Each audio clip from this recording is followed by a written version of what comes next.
এবার ওর যখনই শরীর খারাপ হয় তখনই খুব বাড়াবাড়ি হয়, চরম পর্যায়ে।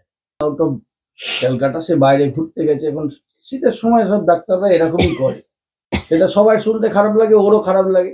কি বলবো, দেখো অনেক করে বারণ করেছিলাম মাঠে তুমি যাবে না, ওই মাঠে তোমার যাওয়ার অভ্যেস নেই, ওরা খেলবে বাচ্চাগুলো, তোমার খেলা দেখার কোনো প্রয়োজন নেই। কথা শুনলো না, লাফাতে লাফাতে মাঠে চলে গেল।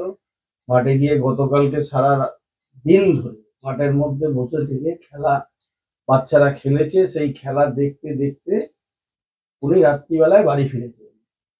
ব্যাস, সেই বাড়ি আসা, তারপরে আমার বন্ধু বান্ধবদেরকে ইয়ার্কি মারলো, তাকে কম্বল দিতে হবে, সেখানে কম্বল দান হবে, সেইখানে বলেছে আমার নাম লিখে রাখো, আমি কম্বল নেবো, সবকিছু ঠিক আছে।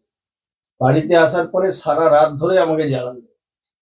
এবার তোমরা দেখো, এখনো শুয়ে শুয়ে ঘুমাচ্ছে, কটা বাজে কোনো খেয়াল নেই। কালকে সারা রাত আমাকে জ্বালালো, ঠান্ডা লেগেছে মারাত্মক পরিমাণে, সেই ঠান্ডা লাগিয়ে গলায় টনসিল ফুলিয়ে চুপচাপ শুয়ে ঘুমিয়ে যাচ্ছে ঘন্টার পর ঘন্টা। এখন প্রায় সকাল 9টা বেজে গেল, এখনো দেখো ঘরে শুয়ে আছে। এবার ওর যখনই শরীর খারাপ হয় তখনই খুব বাড়াবাড়ি হয়, চরম পর্যায়ে। তোমরা জানো, সেটা তোমাদেরকে বারংবারই বলা হয়, সেটা ও বলেছে আমিও বলেছি, কিন্তু কে কার কথা শুনবে? যার জন্য তোমরা দেখো সব সময় আমি ওর পিছনে খিটখিট খিটখিট করি, কেন ও কথা শুনে না। এখন দেখো, ওকে যে আমি ডাক্তারকে দেখাবো, সেই ডাক্তার এখন কলকাতায় নেই, আউট অফ ক্যালকাটা, সে বাইরে ঘুরতে গেছে। এখন শীতের সময় সব ডাক্তাররা এরকমই করে, কে ওকে বোঝাবে বলো? এখন টনসিল ফুলিয়ে খক খক করে কেসে যাচ্ছে, সারা রাত আমাকে ঘুমাতে দিল না। এখন দেখো এখানে কিরকম কি সুন্দর শুয়ে আছে। আবার আমি যে ওকে কিছু বলি তখন আমি খারাপ হয়ে যাই,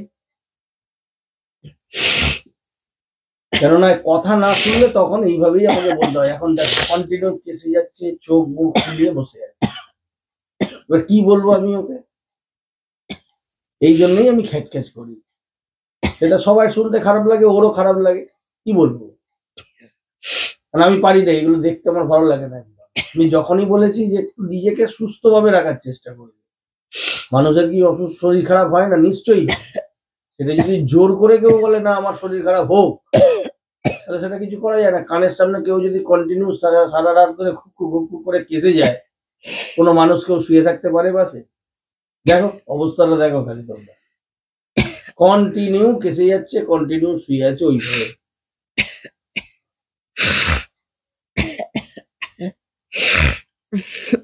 সেই কারণেই ওকে আমি এত কথা বলি, এত ওর পিছনে খ্যাচ খ্যাচ সব সময় করি, তবু ওর কোনো শিক্ষা নেই, এইভাবেই চালিয়ে যাচ্ছে।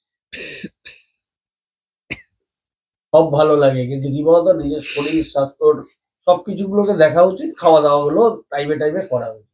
ও কোনো মতে এইসব জিনিস করতেছে। তারপরে আরেকটা কথা দেখো তোমরা, যে কেউ কোনোদিনও টাইমিং চান করতে, টাইমিং খেতে কেউ ভুলে গেছে কোনোদিনও সারা দিনে? হ্যাঁ, আমার বউ কিন্তু এটাই, যে ও সারাদিন খেতেই ভুলে যায়, সারাদিন চান করতেই ভুলে যায়। কি বলবে একে তুমি? মানে কোন জগৎ থেকে এসেছে আমি নিজেও জানি না। এ কোনো আশ্চর্য গ্রহের মানুষ, যে চান করে না, খায় না, কিন্তু তার মনেও থাকে না যে সে খেয়েছিল কি সে চান করেছিল। আমি আজব রকমের একজনের সঙ্গে পাল্লায় পড়েছি, এই সারাটা জীবন আমাকে এইভাবেই ভুগতে হবে। যাক, তোমাদের কাছে আমি কোনো রিপোর্ট করতে আসিনি, জাস্ট তোমাদেরকে জিনিসটা দেখাতে এলাম, সবকিছু কিন্তু একটা নিয়ম কানুন মেনেই করা উচিত। যাক, আজকে আমার সবকিছু পণ্ড পেকে গেল, আমার অফিস যাওয়া এই যাওয়া, বছরের শুরুতেই সব এইরকম ভাবে যদি অ্যাবসেন্ট কামাই হতে থাকে, তাহলে বুঝতেই পারছো সেটা প্রত্যেকটা প্রবলেম হয়ে যায় কিরকম, অন্তত আমাদের ক্ষেত্রে। তো যাই হোক, আমি আর বেশিক্ষণ ধরে তোমাদেরকে এত নালিশ করার দরকার নেই। আজকের ভিডিওটা আমি এখানেই শেষ করলাম। দেখা হবে আবার আগামীকাল, যদি ও সুস্থ থাকে, দুপুর 12টার সময়। ধন্যবাদ।